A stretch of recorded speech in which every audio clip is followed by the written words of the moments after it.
Атасы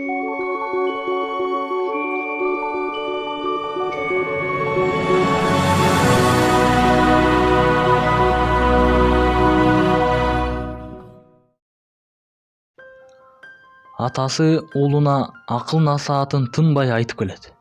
Бирок жалгыз уулу эркке чыгып, андайга такыр кулак салбайт.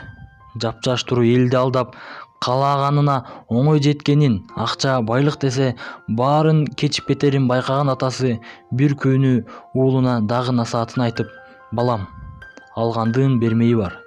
Бирөөгө кылганың эртеби кечпи кайтат. Ар бир нерсенин сурагы болот.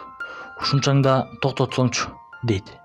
Бирок уулунун такыр кулак салбаганын көрүп: балам, ушу сен адам болбойсуң го", деп кейийт.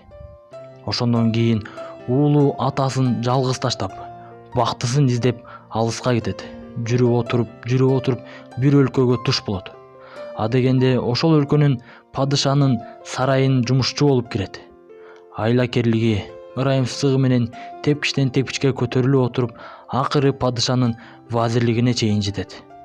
Анан дагы бир аз убакыт өткөн соң падышанын ордуна элейт. Ошентип бир өлкөнү башкарган падыша болгондон кийин баягы каарыган атасы эсине түшөт.